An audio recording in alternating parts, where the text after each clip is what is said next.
To talk about opportunities and to talk about ways to enhance education and to complement education, I have a guest with me today. She is Megan D. Andrade, and she is the coordinator of youth programs at Howard Community College.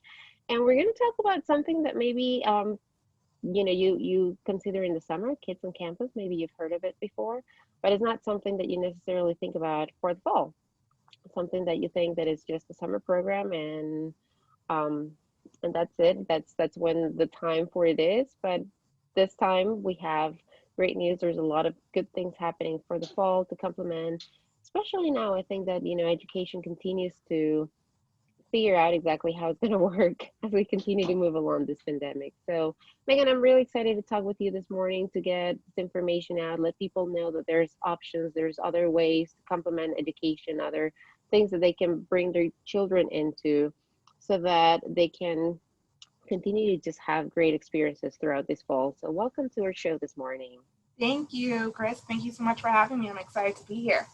Absolutely. And I always like to start my interviews with finding out a little bit about my guests. I feel that, you know, where we are today, sitting, in the positions that we are, in the jobs that we are, there's a reason for that, right? And I find that everybody's journey to that place is wonderful. So I'd like to hear about you and how you got to be where you are today and why you'd like to do the work that you're doing today. Great. So I actually started my career in higher education. I worked as an academic specialist for about 4 years, and I really enjoyed it. However, my degree was in education.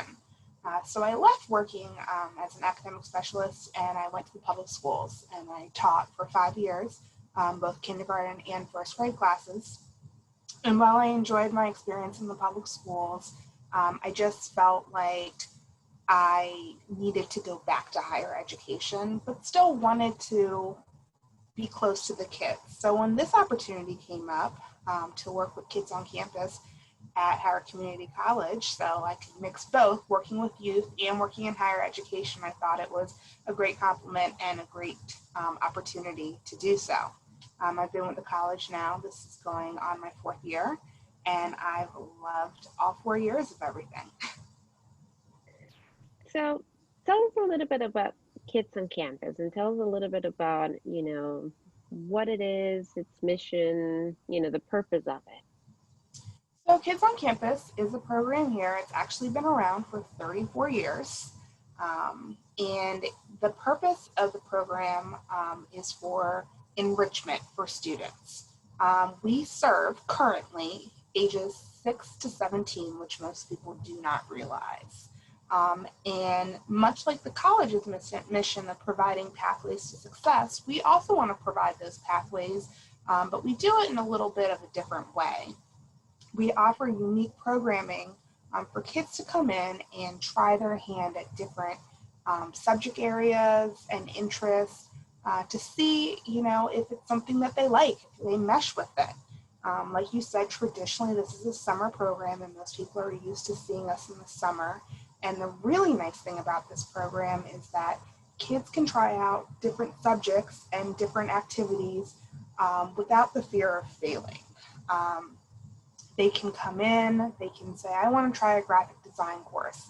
And they come, they try a graphic design course, and maybe they love it and it's for them, and they decide when they go back to school, they want to pursue it more, they want to do more computer classes, or maybe they don't love it so much and they decide they don't want to do it. And they were able to spend a week getting some exposure to the activity without the fear of failing or without the fear of being stuck in the course for the entire school year.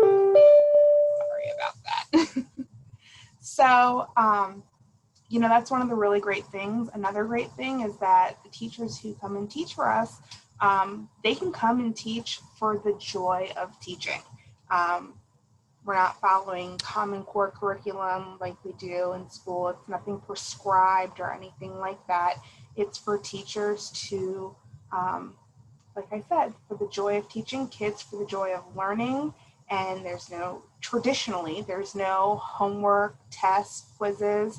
It's just for kids to come and get some enrichment and enjoy their summer.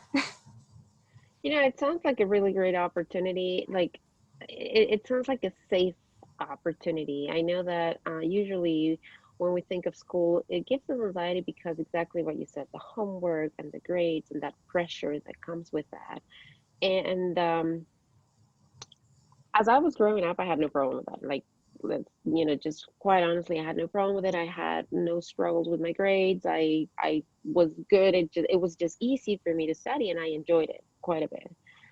Now that I am a mom, I see that, that my kids do not follow suit necessarily. They did not get that from me. And and I've come more and more um to think about, you know, grades and homework. And I understand that there has to be measurements, and we have to reach certain thresholds to make sure that our kids are advancing and learning.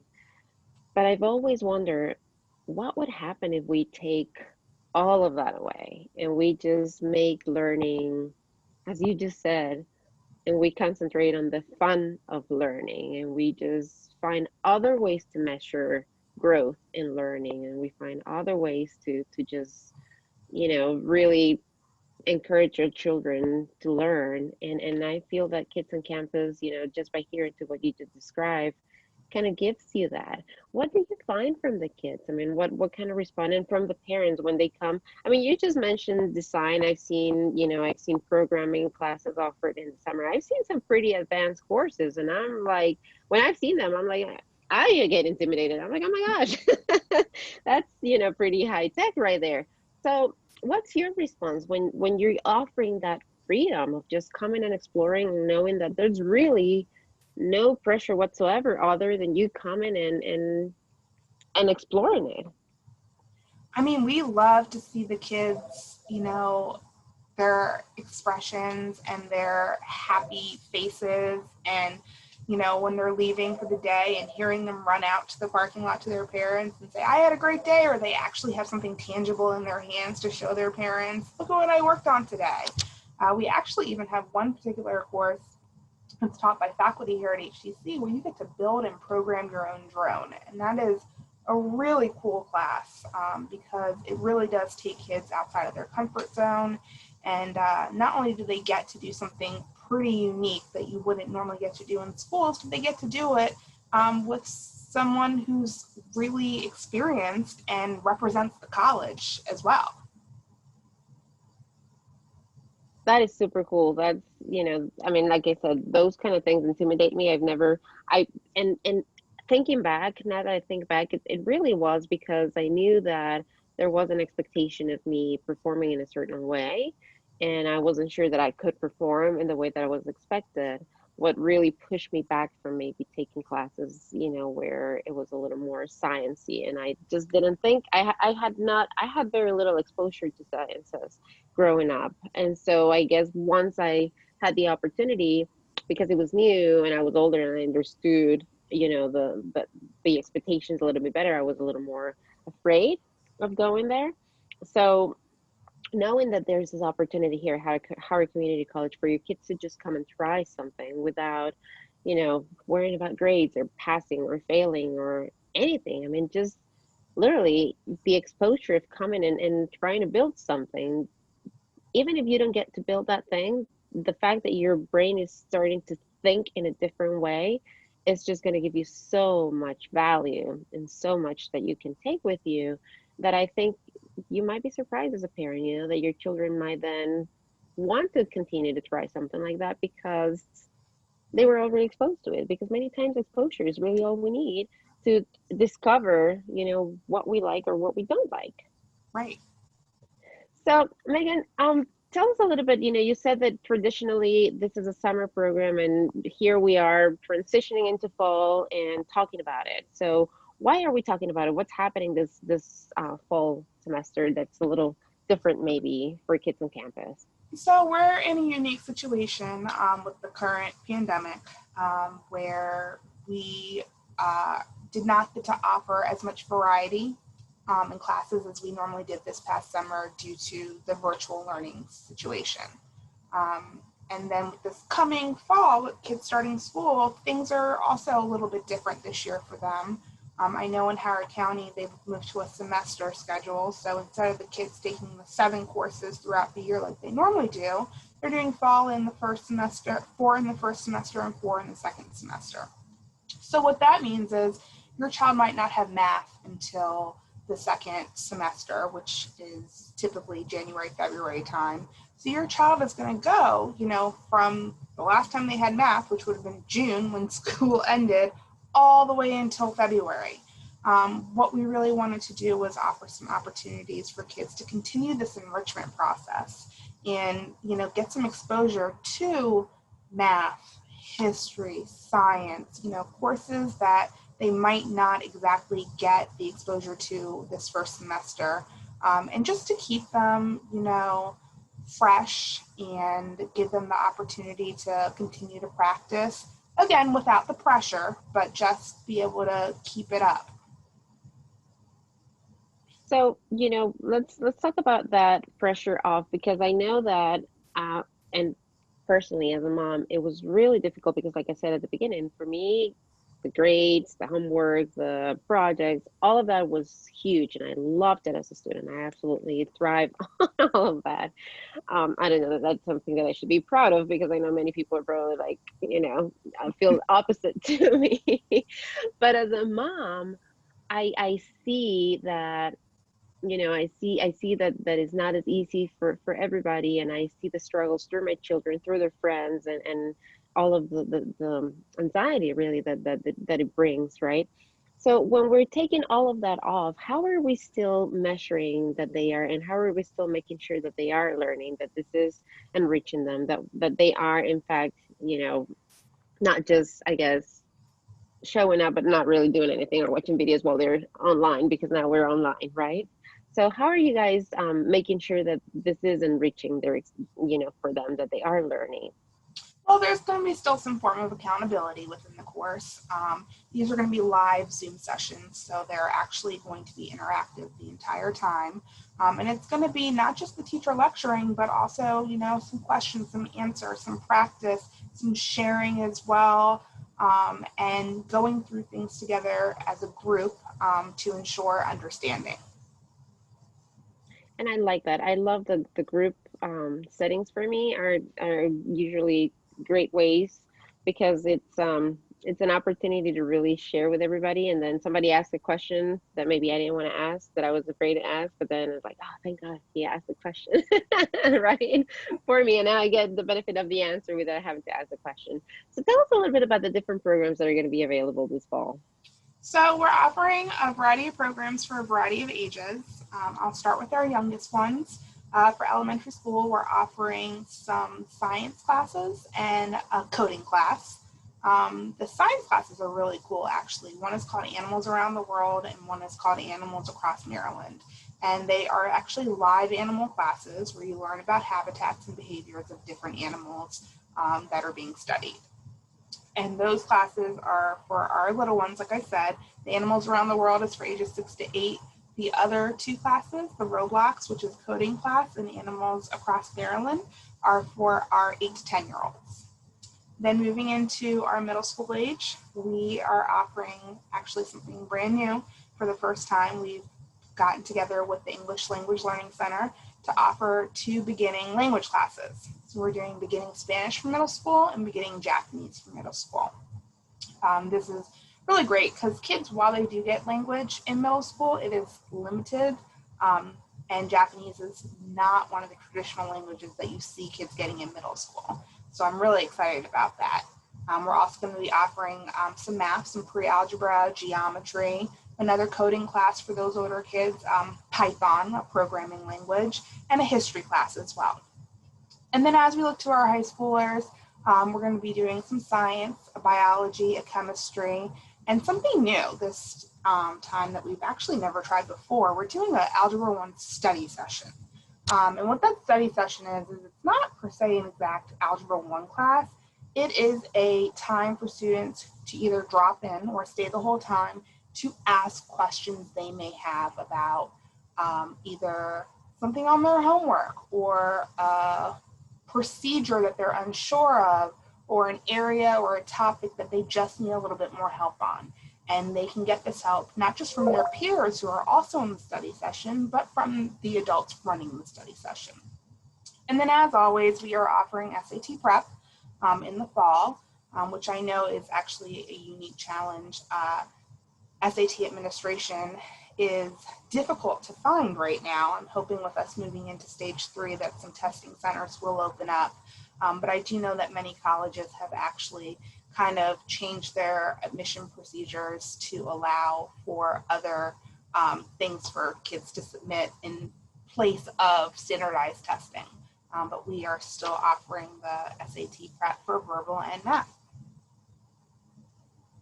It sounds like a lot of great different opportunities, and it's as I'm listening to you, it's like, oh, you guys are covering a lot in the traditional that a traditional school offers, and that's great. Let's talk a little bit more about that drop-in session, because I think that that's really helpful and that's really important for people to understand how it works. So, do you sign up per session? Do you sign up for the entire semester? How does the registration for that a specific class works? So you sign up for all 8 sessions. They are 2-hour sessions and they run once a week for 8 weeks. So you sign up for all 8 sessions. And then it is up to you if you, like I said, you want to drop into the session, you want to stay the whole time. Maybe one week you don't really need the session, but it's there for you if you do need it. It's almost like a tutor. It's almost like that's how I feel it. It's like you have a tutor, you know that it's there, that it's available, that you can take advantage of if you need it. Yes, Just really non-threatening. exactly. And it sounds wonderful. So we are in this virtual environment, and kids are going to be learning it virtually. So I guess, how are classes structured? What can kids expect when they sign up for any of these classes that you just talked about? Are they all going to be live? I know you mentioned that some of them were live. Are they all going to be live? Are they going to be recorded? What can somebody expect when they sign up for a class? So all of our classes will be live interactive Zoom sessions. For the most part, it will be anywhere from an hour and a half to 2 hours per session. In the case of the language classes, we are giving them a half hour of asynchronous work once a week that they're expected to do on their own in order to prepare for the next class. But every other class, like I said, it's a live interactive session, and it's going to be, them and other students and the teacher. They're just all together learning and coming together for the common goal. Right, right, right. So, our class is going to be offered in the evenings, on the weekends. So we're doing a mixture. We're doing evening classes, and we are also doing Saturday and Sunday classes, just because, we know students do have their regular school day, and we want to be able to accommodate that. So the evening classes, the earliest they would start would be 4 p.m. And then the weekend classes, we have some 9 o'clock sessions, 11 o'clock sessions, and then we even have like an afternoon 1 o'clock session. It sounds wonderful. So when we're talking about the little ones, the classes for the little ones, there's a lot of talk about, how do we keep our kids engaged, in this virtual environment? How do we know that they're going to connect with somebody? So what are some of the maybe creative ways that you know that teachers will be approaching these classes to make sure that the kids are engaged? So with the little ones, they obviously need more breaks than the older kids. This past summer, as I observed our online classes, I watched teachers implement lots of different brain breaks for the kids and opportunities for them to get some movement. So they're not just sitting there the whole time, but they can get up, they can stretch, maybe shake out their wiggles a little bit, and then, focus back on the topic that they're talking about. It's so interesting this times that we're in, because I am glad that my kids are teenagers now, because I can't even imagine, with the little ones. I mean, like you said, the wiggles is like that's what I think of when I think of a little one, and so it's and that's I guess that's part of the message that we're trying to give to you. We understand. We understand.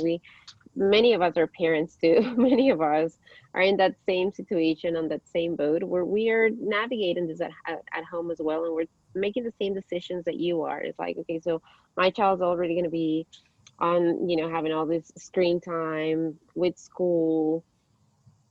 Why would I want to add, more screen time through HEC with kids on campus? And it's a valid question. It's a valid, argument. So, why should parents consider, enhancing their kids' experience this fall through kids on campus? Sure. I mean, it is a valid question.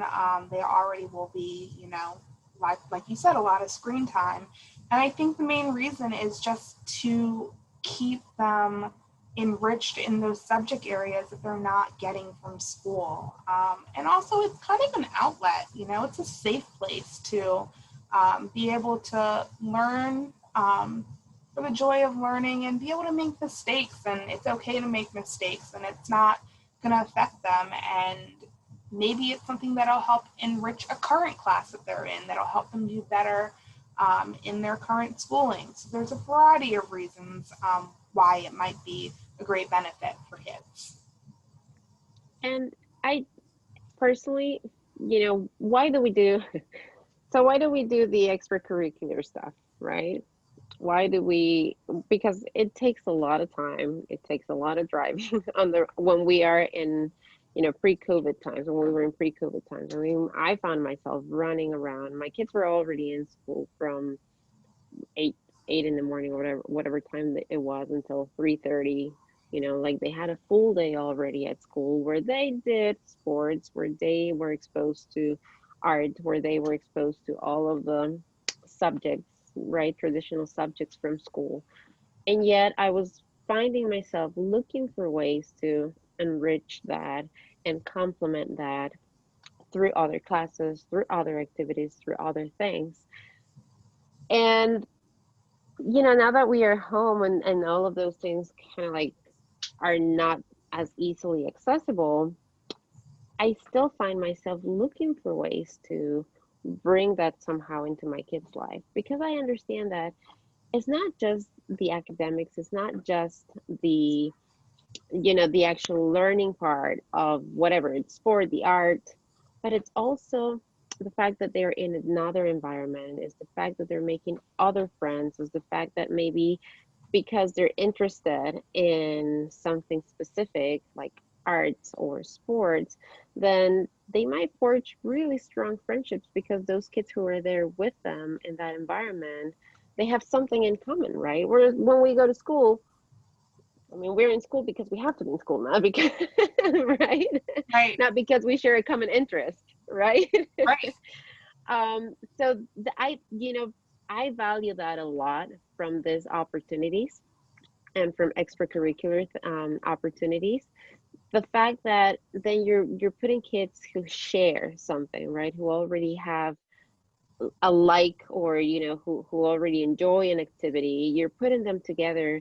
And I've seen the difference that that makes, socially, right? Because it allows the kids to talk differently because they are on the same plane, right? And then there's a different language altogether that starts happening when you're involved in this type of classes. What are some of maybe the testimonials or experiences that parents and maybe kids have shared with you through working with kids on campus?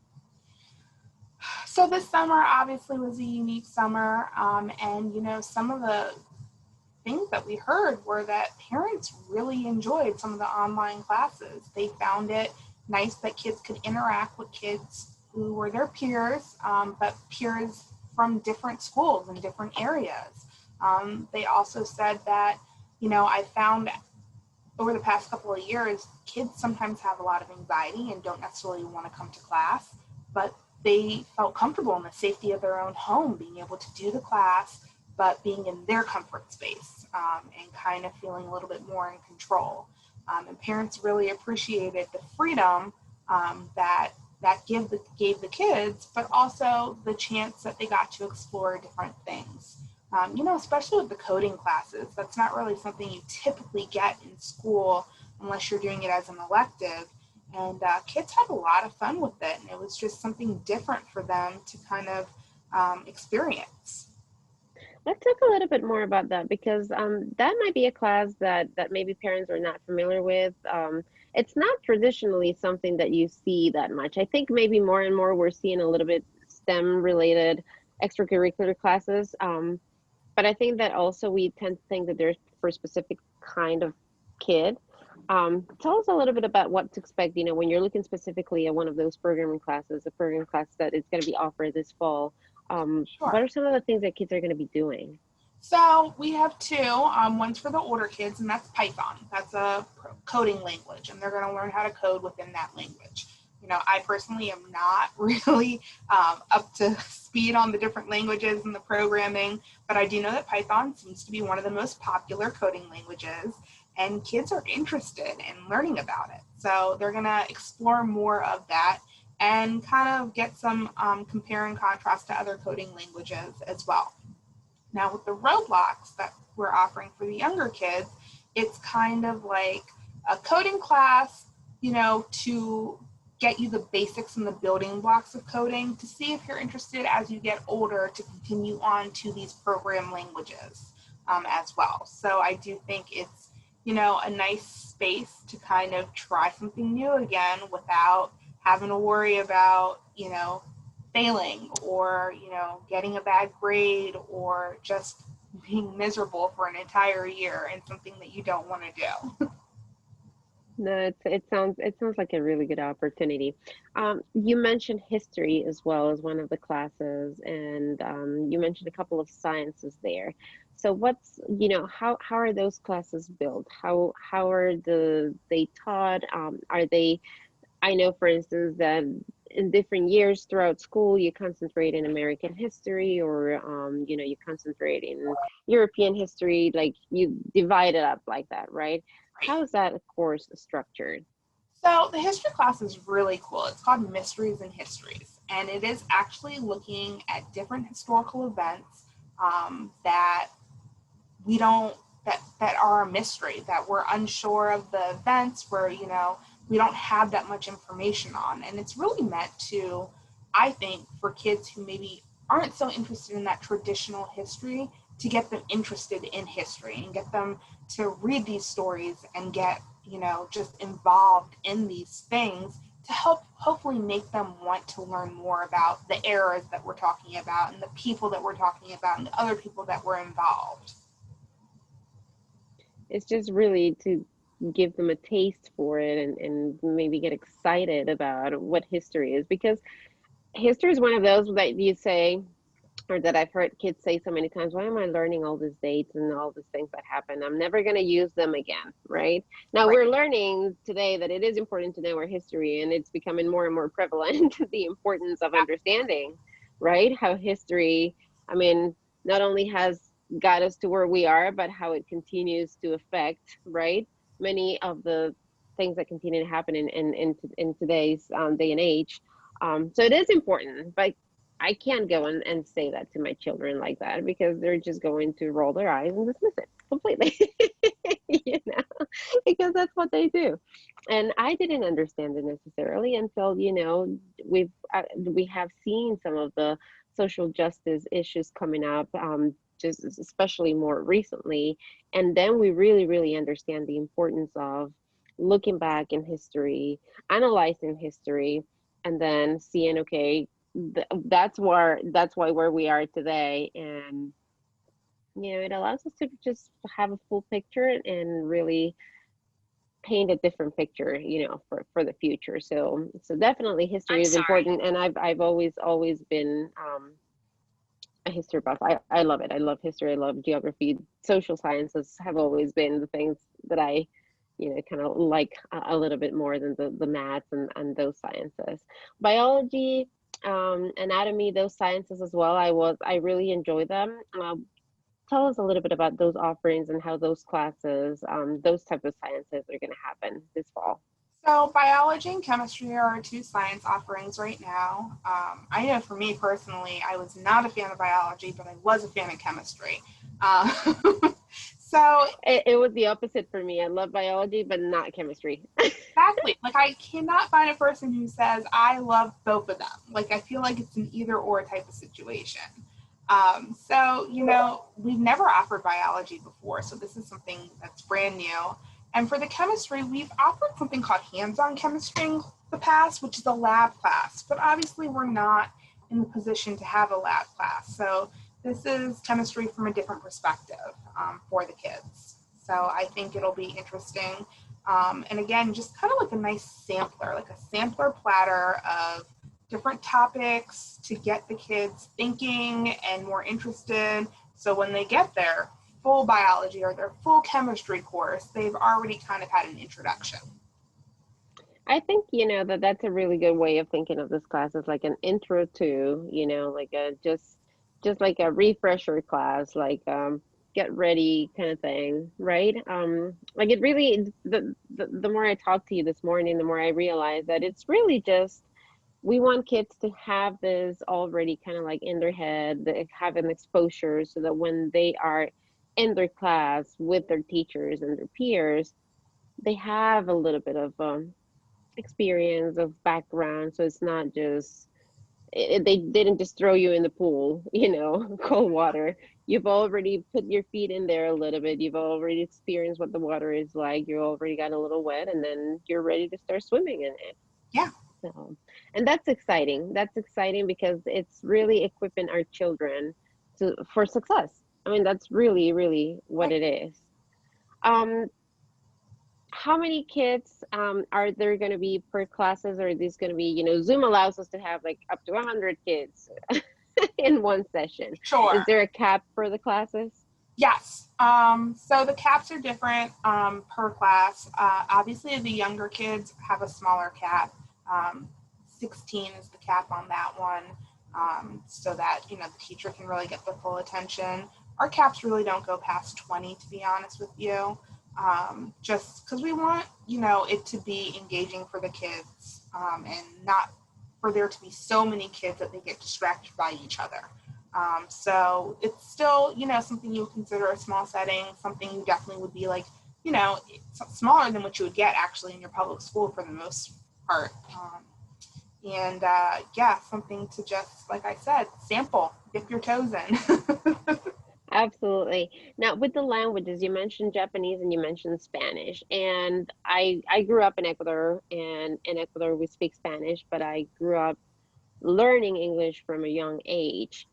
Some of my best teachers were people who had either come to the States and learned here, or had been born here, were native speakers. And then some of the teachers that I had a little bit more trouble with were those who had learned English in Ecuador and then were trying to teach me English. So tell us a little bit about the teachers, tell us a little bit about the course, and what the focus is going to be. Sure. So our beginning Japanese for middle school class is actually taught by a native speaker. She is very accustomed to working with us. She has offered numerous summer programs with us in the past, and she's really great with the kids. And not only does she teach for us, but she also teaches the adult classes as well for the English Language Center. Our Spanish teacher is a Howard County Public Schools Spanish teacher who teaches a variety of languages actually for the public school systems. And Spanish happens to be, one of her favorites, one of her passions.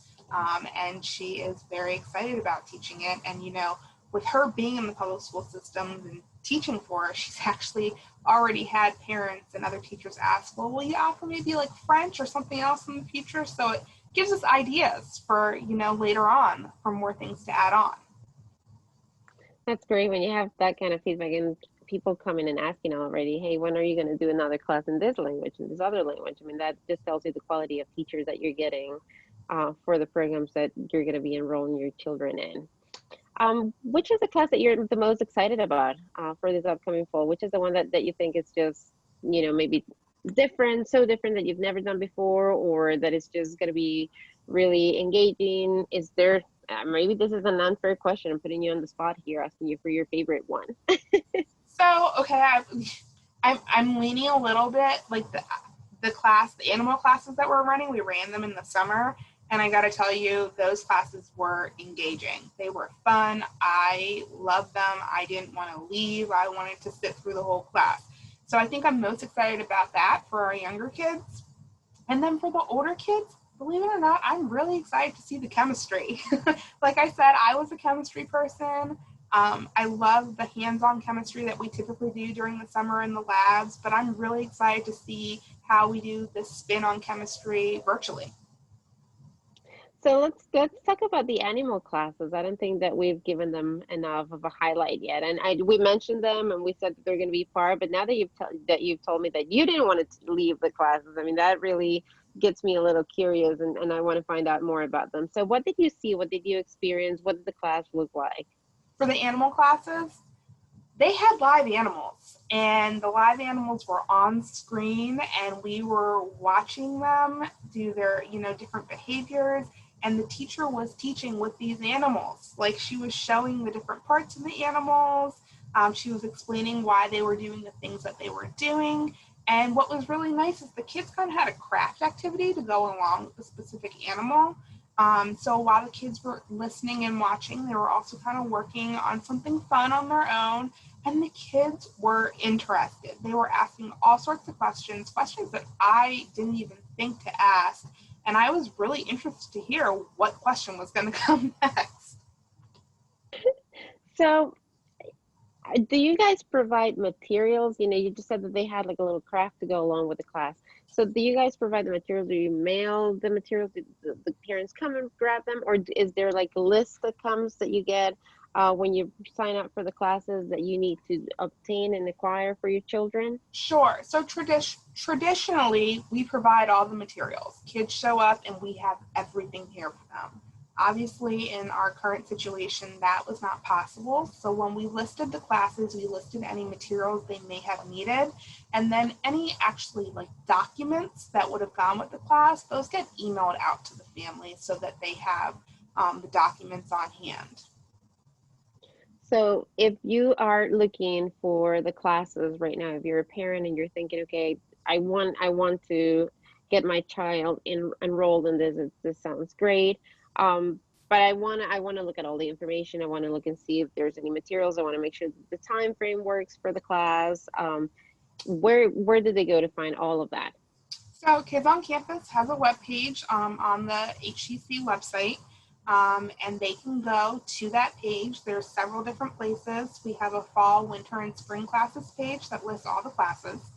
We have a course finder where you can kind of drill down by subject area to see. So if your kid might be interested only in STEM classes, then you can drill down to all the STEM classes. And then we also have a frequently asked questions page where you can find out more information.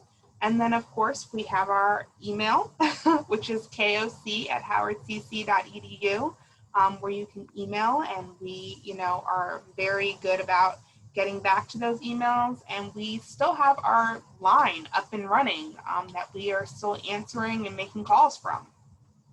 So throughout all of these years, Megan, I know you said 4 years. What has been the most rewarding thing for you working with kids on campus? What's, if you can just reflect back and look back and you can be like, this is the biggest thing for me that I've received through kids on campus.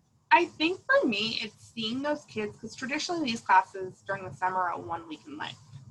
And I think for me, it's seeing those kids who show up on Monday reluctant, apprehensive, maybe a little scared. They don't want to go to the class, or maybe it's a class that their parent picked for them and they didn't necessarily pick for themselves and they're not so excited. And, you see them come on Monday and, you see how apprehensive they are. And then Friday, they don't want to leave. And they tell their parents how much they loved it and they want to come back and take another class. And it's just watching that growth throughout the week and the excitement throughout the week that's been the best. That's a wonderful thing to have. Yeah, absolutely. And a wonderful thing to watch. So as we look forward, we have the plans for the fall. It's in full action. We encourage everybody to go and sign up today for some of these classes. But as we continue to look forward, and things continue to advance and change and move through the pandemic, what are the plans for kids on campus? How are you guys foreseeing? And I don't know that that's a fair question because everything continues to change. But, how are you guys preparing for whatever might come? Well, like you said, everything's constant change right now. We are trying to stick with the current trends. I will soon be thinking about winter and spring classes and trying to look ahead to what's happening in terms of where the state is and where the public schools are, if it'll be safe for us to come back together in person or if we'll be looking at another set of virtual classes. So I'm following the news on that. And then, of course, really following as we look ahead to summer 2021. Um, Obviously, the ideal situation would be to be back on campus, and we would love for that to happen. And we are just really hoping that um, things start to make a change for the positive so that we can start seeing the kids come back to campus because we missed them this summer. We really did. It was a different type of summer, but I miss the kids' energy and I miss seeing them here. Absolutely, we all did. So if somebody's watching and somebody says, I have an idea for a class that I think would be great, or maybe somebody's watching and saying, maybe you guys should offer this idea, or this class, how can they reach out to you? Are you guys open to suggestions from the community, from the parents? Absolutely. So at the end of every summer, we send out a parent survey, and one of the questions is, what are some classes you would like to see in the future? For people who have a class idea, we actually have a course proposal form. So they can email us, we can send them the course proposal form, and something that we can look at and talk about more. We are always looking for suggestions. We are always looking for, comments and always looking just, to be the best that we can be. So we love hearing feedback. Is there anything else that we haven't covered? Is there anything else that maybe I'm forgetting to ask or that we haven't talked about that you're excited to let everybody know? I do want to let people know we still have scholarship funding left over from the summer. So if you are interested in your child taking a class for the fall, there is scholarship information on our website as well. So if that was one of the reasons why you were not considering putting your kids this fall on Kids on Campus, there's opportunities to help you there as well. Absolutely. So thank you for your adaptability. Thank you for your leadership. Thank you for making these opportunities available for our children. They are necessary.